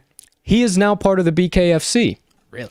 And I don't know who Blueface is. So I don't listen to his music. I really have not listened to a single song. It is not something that I get into. Blueface Bleed Him, the one with the Benjamin tattoo on his face, and he's got a camouflage blue house, and pretty much sounds like a rapper. Wow, I was thinking of Greenface. That's my. Oh yeah, that's right. Either way, he is now in the BKFC and is fighting. I don't even really know who he is fighting. Basically, I think it's another social media guy. Let me click over to Haymakers real quick just to see if I can see anything on it, because this looks like it's going to be absolute electricity. These two guys, I don't know how they got them into the cage together. Okay, yeah, so it is... Blueface is going to be fighting in Bare Knuckle FC against the dude who's been stealing everyone's TikToks. I don't know who this is. I can't show you guys the video. Obviously, I can't really show you the video. All I know, that's Blueface. Okay. You know who that is? Nah. Okay. Either way, it is no longer these exhibition boxing matches. These boys are saying, fuck that. We now have rapper versus TikToker in the BKFC. They are getting real now, ladies and gentlemen. So, hey, I don't know what's going on. I do know that fight is coming up on July 23rd. Okay. Blueface looks like he weighs about 95 pounds with cement cinder blocks. And he was bigger than the other guy. Yeah, tied to his. So these guys, I think, are about coming in a combined weight of 175. I'm obviously a smaller guy, but I at least have a little bit of meat on the bones. I don't know what is going to happen in this fight. I have no idea, but I'll be sure to keep you guys updated on that as well, because we have rapper v TikToker in the BKFC. That does it about all for MMA in the world of fighting. Everything I can tell you guys right now. I'm gonna make a promise to you guys. I've had a lot of people reach out and say, hey, we want more UFC content. We want to know more about it. Dope. I'm in. I'm on it. I'll start to dive a lot deeper, try and find some of these side stories and stuff like this we can talk about in Rants and Reactions. And maybe if I get good at some of the other promotions too, maybe I'll start giving out some UFC, PFL picks, Bellator picks. We'll see what happens. But my promise to you, I'll start bringing you some more MMA fight world news and stuff to rant and react on, so we can all learn together. I'm down with it, man. How about that? I'm more than down. So there you go. Moving right along. You mentioned it at the top of the show, my friend. The PGA Travelers Championship was this past weekend, and we had quite the doozy to finish off yesterday's action. Yeah, 8 playoff holes. I mean, I could have watched 8 more, but it was honestly like the least drama-filled 8 playoff hole tournament or playoff that I've ever watched. It wasn't. I mean, there was a Kramer little bit could of have drama. sealed it. There was a little bit of drama, but it wasn't over the top. over the top craziness, I would say. I mean, it was. You would have been sweating if you would have been on that course. I mean, you're not wrong. I don't know, man. The fans there were kind of halfway through, at like hole 4 or 5. They would tie. There was one where English had a chance to win it, and Kramer looked like he was down and out, had a long putt. Kramer made his putt. English missed his short putt. And you could hear like we got to walk all the way back to 17, 18, wherever they were. 18. They just got to stay at the green. They don't have to walk all the way back. You could hear the reluctance from the crowd to be moving again. I don't know, man. They seem pretty excited on the 8th playoff hole. They were. I'm not saying it wasn't electric. I was actually going to say they were a little bit more overbearing than what I would like to see at a PGA event. Maybe. I think they were ready to get the fuck out of there as well. Yeah, either way, I don't like. They were still hooting and hollering and crazy going in the 6th, 7th, 8th playoff holes, and I think it was just a bit over the top. I don't know. Maybe I'm an old school golf fan that like, hey, I like getting excited, getting pumped, but like the whole time they're walking up to their shots, like this is not March Madness. We're not standing in the back. Oh. Like what are we doing? This is the PGA. Stadium golf, baby. Like maybe that's where PGA is going. Maybe that's I don't know. I think maybe the fans just haven't been out for so long. Maybe. And then maybe it wasn't like we were talking last week with Phil Mickelson, where if he says something like tone it down, they're gonna tone it down. These guys, they don't know these guys all too well. I think once you get past 3, 4 playoff holes, I think the crowd gets a little, a little antsy. That's for what sure. I would say as sure. far as that's concerned. But yeah, I mean the players were into it. They were vibing with it. They were smiling. They weren't ever. So I mean, no big deal. No harm, no foul. I made it sound like it was boring. It wasn't boring. Yeah, you almost made it sound like the fans were just leaving and like, oh my gosh, another hole. Like this is the worst golf we've ever watched. Like the way you downplayed it. You downplayed the playoff. You're like, oh, this is the most boring. They were really not action packed at all. It was 8 holes of back and forth playoff. I mean, there was no birdie. It was like, whatever, no big deal. Because it's one of the hardest holes in golf. Did you see where that pin location was? They had to hit over a sand trap and water. I didn't think they were going to stop. I thought they were going to keep going. Yeah, I really did too. I thought it was. I thought Harris was going to miss it. I was downplaying that win. There was at least one point where it was like looking like it was going to wrap up, and they didn't. And there was a little bit of a gah. Yeah, there was one in there. Yeah, I mean, overall, absolutely great tournament. I mean, like I said, I could have watched 8 more holes at the same time. Yeah, it was a great tournament. Great way to end it. But congrats to Harris English for taking home. Actually, not the crowd favorite. The crowd was chanting for Kramer. Oh, yeah. But Harris English takes home the Travelers Championship this year. I sprinkled a little bit on Bubba right before he kicked off, and he was looking like he was going to take it, and then he fell off a cliff of all cliffs.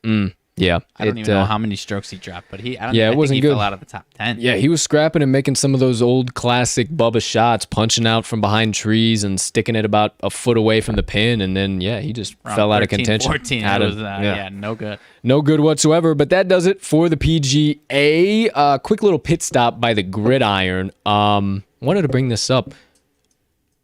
OBJ comeback player of the year? ? Potentially, my man. I mean, I don't even remember. We talked about a couple of guys last week. Talked about Saquon last week. Who was the other one we started off with? I was already blanking. Maybe CMC? Yeah. That's what it was. Yeah. I think so. That doesn't sound right, but I'm just going to say I think so. Yeah, I don't remember. But OBJ... For the sake of time here. I mean, it's been a few days. We probably could have talked about this on Friday, but he was going, not just sprinting, he was a full-on sprint on that treadmill. Watch out for the Brownies.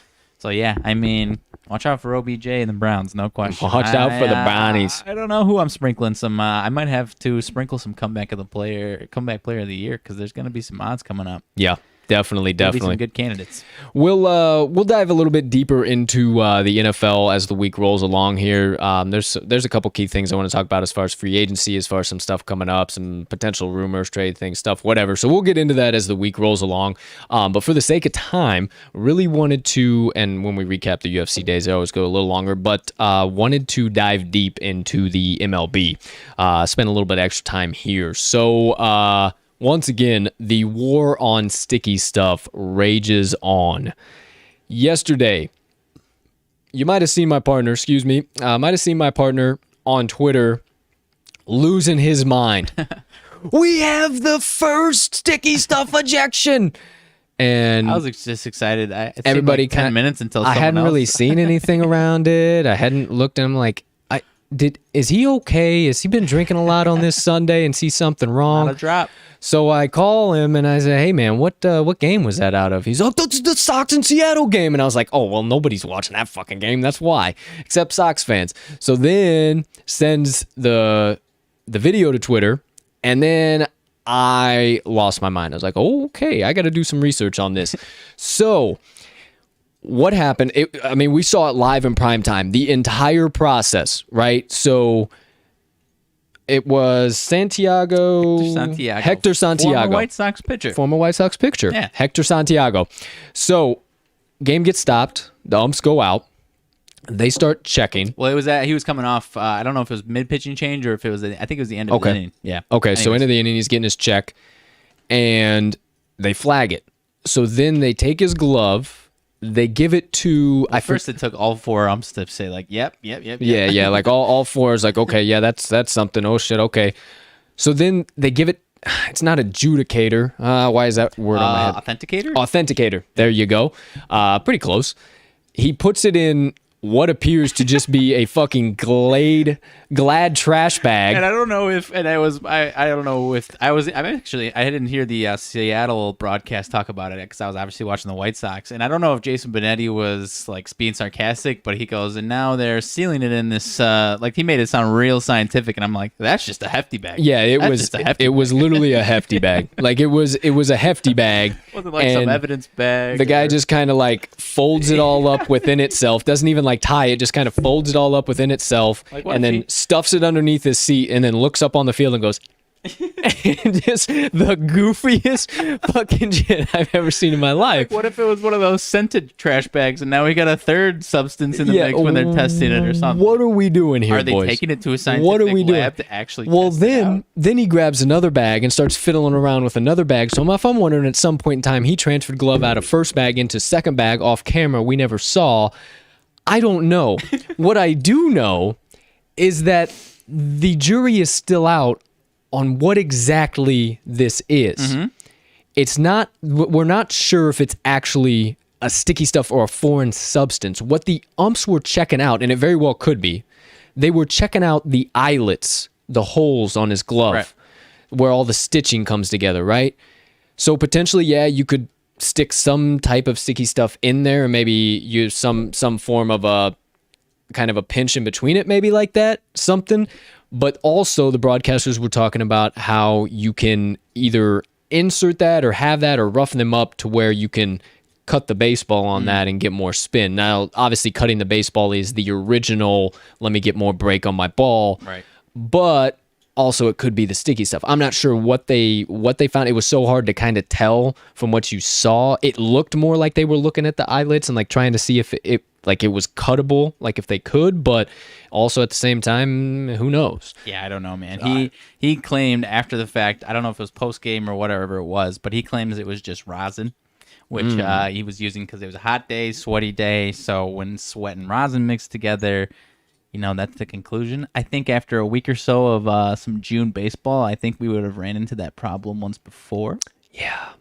Yeah. I don't think yesterday would have been, it's above 85 degrees, and now this rosin sweat mix is exactly the, the red flag that we're, the devious red flag that we were not looking for. But yeah, I don't know. As far as Santiago goes, he's got 10 days off while all this becomes authenticated and hits the lab, his glove hits the lab, all that shit. So I gotta see this lab that they got cooked up for these gloves. I gotta see just everything behind this, man. The way that whole thing was handled into glad bag, just like, okay, play ball. Because it was that's not an exaggeration if you didn't see it. It wasn't like some it was a joke. Evidence it was a bag. joke. It was a garbage bag with it was a white garbage bag. You saw the gray little the pull straps there. It was a garbage bag. It was a garbage bag. Like you said, he kind of folded it up and then just stuffed it under his seat and gave a big old thumbs up. And okay, away we move here, boys. So war on sticky stuff rages on, my friends. We will continue to cover it in the most comical way we know how.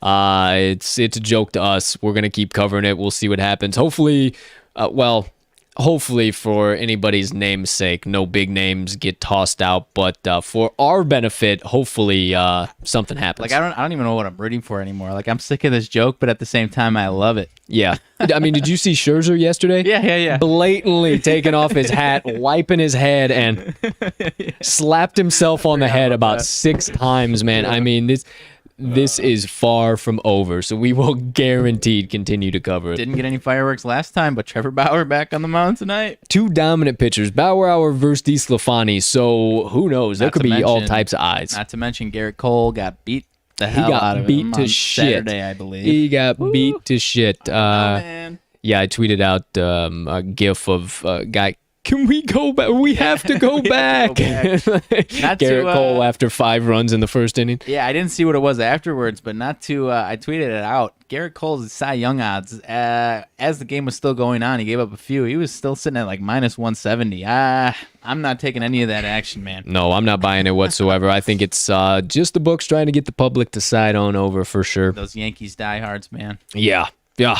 Who knows? We'll see. War on Sticky Stuff rages on. We'll continue to cover it. You know that is a promise. But moving on, last 2 pit stops, quick pit stops. We've already kept you here for an hour and a half, and we still got some motivation minutes, or I got some motivation minutes to dish out to you. So first things first, the hardwood NBA playoffs rage on tonight. Clippers Suns. You got some of our analysis and what we're feeling about that game. As for the Bucks and the Hawks, a bit of a rough beat for the Hawks last night. They really let one slip away there. Still feeling confident in my championship ticket. This has happened to the Hawks plenty of times before. They'll be okay. And Trae Young stepping on that ref's foot is really some bullshit. And the ref just running down the court and not even acknowledging anything to it kind of chapped me on that. But hey, it's all right. You battle through adversity, you get back up, and you keep going. Yeah, they got Chris Middleton was a walking bucket in the 4th quarter. If he has any semblance of that going forward, it's going to be a quick one in this one. Not to say that he will, because he's obviously, he doesn't tend to be that consistent whenever he puts up a game like that. But he was lights out, and he won that game for the Bucks. Yeah, definitely did. He had, 18 in the 4th quarter, with still 3 or 4 minutes to play. He didn't miss. It was a certain point that he just didn't miss. Yeah, so now the Bucks got the 2-1 lead. Game 4 in Atlanta. We'll see what happens. I think the Hawks can take it. We'll see what the line comes out at. You obviously know. I think it's already out. I just haven't looked deep into it. They didn't have a total out either.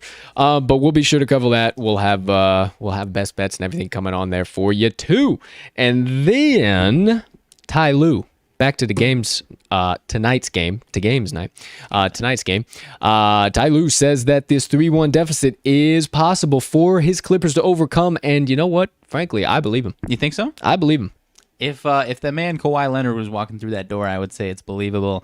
I don't want to say it's unbelievable, but as I'm going to say this, I'm going to talk myself into it. I think it's, if anything, if it goes to 7 games, I think the Suns take care of it at home. But, I mean, I could see the Clips taking care of it tonight. I would be shocked if, I'm never that big of a conspiracy guy. But as far as 3-1 series go with the NBA, I might be back in the Clippers tonight to extend this series. Boy, do I know that. But then we get into the Clippers going back home. I could see the Clippers taking Game 6 at home if they get there. And then, like I said, I think the Suns would take it in 7 if it gets to 7, but it could be interesting. It could be interesting. We'll see what all shakes out with the old Clips and Suns here tonight. I can't choose a side right now either, so that's kind of why we went to the total, and I think we got some solid value there. And then one final little bit of news came out over the weekend here. It came out yesterday. Chauncey Billups signs a 5-year deal to become the new head coach of the Portland Trailblazers. I was going to say Trailblazers. I couldn't think of Portland. How about that? What do you think about old C-Bill coming back into the league? Huh? Yeah, I mean, he's pretty respected as a basketball mind. I like it. I'm a big Damian Lillard fan. There's been rumors swirling around him. I feel like that's a little bit overblown. He basically came out and said that I don't know if he came out and said it or rumors came out that he wants to, be a bigger contender going forward, and people kind of took that as him wanting out of Portland. Not to say that that's not the case, but bring him some tools. Maybe I think that he would prefer to at least unless they say, we're gonna see what we can do, and maybe then it would be like, all right, fuck you guys, get me the hell out of here. Right. But I do think he's going to give him a chance to at least retool here for 1 year, give him some firepower. And I like Chauncey. I've always been a big Chauncey Billups fan. Same, man. That Pistons team was one of my favorite. That Pistons team with him and Rip Hamilton and Ben Wallace, like that had to be one of my favorite Detroit teams growing up. Like I know I'm supposed to hate Detroit being a Bulls fan, but man, that was one of my favorite teams to watch growing up. Just one of those teams that broke the trend of you have to have one or two bona fide superstars. Like they had 4 or 5, just not non-superstars, but like borderline stars, all stars. So, anyways, I like the signing. I hope, like I said, I'm a big Damian Lillard fan, probably my favorite player in the league. So I hope they can get some firepower for him. Heck yeah. There you go. NBA hardwood nonsense. Moving right along. Last pit stop, the NHL ice. Nothing crazy to discuss, talk about quite yet. Told you how we see tonight's game playing out between the Habs and the Lightning.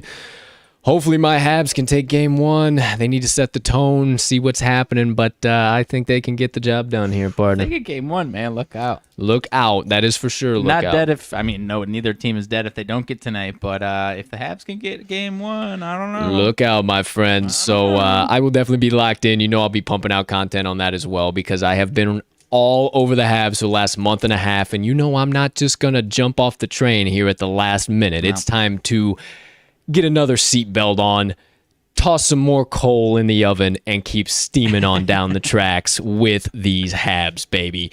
So there you go, NHL.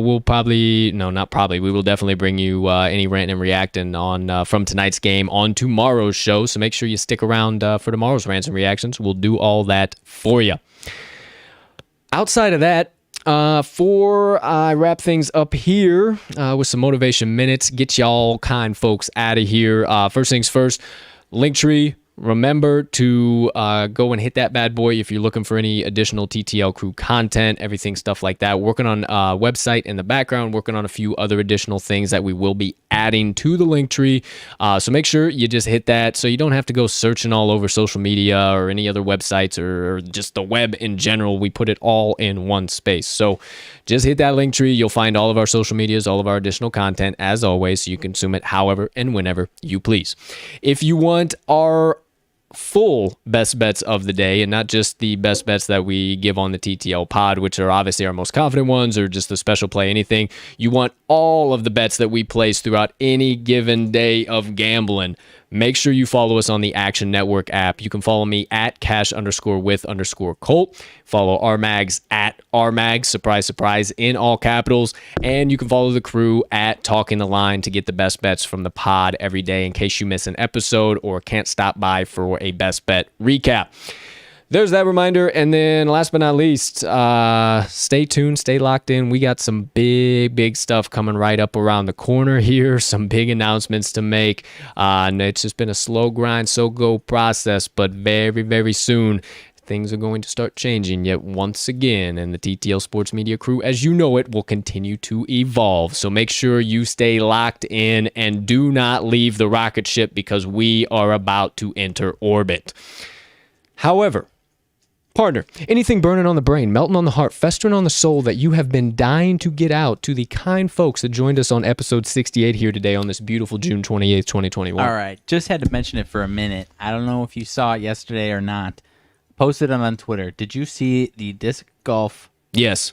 What an electric show that was, Absolutely. My man. Absolutely. I have been such a fan of disc golf. So have my I. entire I've life. played it casually for the last 15 years. Not, never super consistently, but I've always enjoyed it. And, I feel like I've just never had the resources and time or, location to do it often. But I pulled it open, the clip itself, and then at first I was shocked, like, there's this many people watching golf?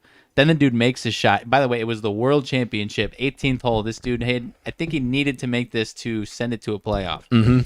And at first I was like, without even knowing that, I was like, oh my gosh, there's people watch golf. And then he throws it, and then it's a full gallery down the entire fairway. Oh, there's all hole. types And of I people. said, oh my gosh. There's all types of people. And this was, without a doubt, as crazy of a crowd reaction as I've ever seen in my entire life. Cold-blooded. The place goes nuts. I thought if you close your eyes or you blank out half of it, you would have thought you were watching Tiger Woods tie it on 18 at Augusta. It was every bit of a 125 yard shot. Yeah. I would say. Oh, I think it was over 200. Really? I think so. Goodness great. Yeah, that was just me eyeballing just from what I could see. And then the announcers were losing their minds. That was the clutchest thing I've ever seen. I mean, just out and just curve into the basket. I mean, it was nasty. And the place goes nuts. Half the dudes, people are mauling him. Like, it was like, like Hank Aaron hitting his, career 500th. No, the career record-breaking home run. Oh, yeah. And dudes are on the field, like, chasing patting him after him. Yeah. It is that nuts. Yeah, it was so insane. if you haven't seen it, go check it out. It was, no disrespect, I was laughing because I was like, this many people like disc golf? Like, I'm amazed. Yeah, man. Let's get some TV rights for these guys, for God's sake. It was hilarious, man. I couldn't believe the electricity. Watching it. Yeah, I couldn't believe the electricity. And then the shot to boot. And then he's just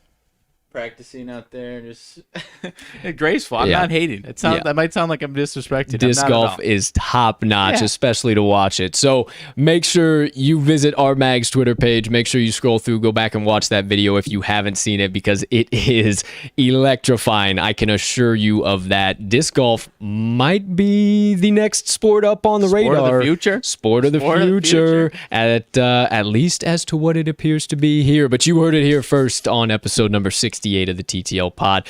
Thank you for your sidebar, partner. As always. Appreciate it. All right, my friends, that does it for today's rants and reactions and everything in between. Let's get this show wrapped up with the only way I know how here. Go ahead. A little bit of Colts motivation minutes. And something short, sweet, quick for you.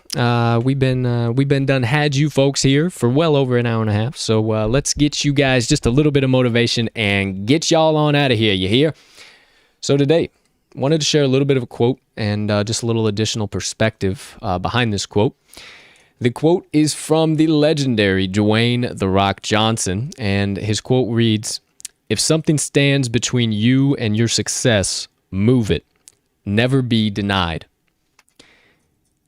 And that really hit me. That's some pretty powerful stuff, because you can look at that from a lot of different perspectives. And I mean, just think about the words. Whatever stands between you and your success, move it. It doesn't matter if it's a relationship. It doesn't matter if it's a job. It doesn't matter if it's any one of the million challenges you could think of. I don't even have to waste time talking about the challenges. There's so many doggone many of them. But you have the power to move it. You have the power to make the choice right now to say, I'm not going to let this thing stand in my way of reaching my ultimate goals and attaining success any longer. The key is realizing that. Only you have that power. You can't just sit around and wait for these obstacles and challenges to disappear, and hopefully one day you'll be able to see past them and everything will be all good. I preach on it a lot. Life takes balance.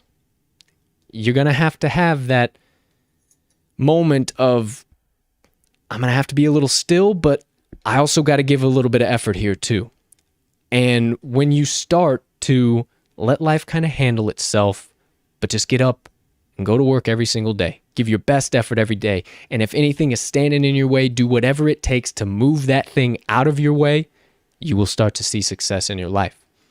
I don't want to ramble on and tell you a bunch of needless nonsense and filler fluff words, because this is pretty straightforward.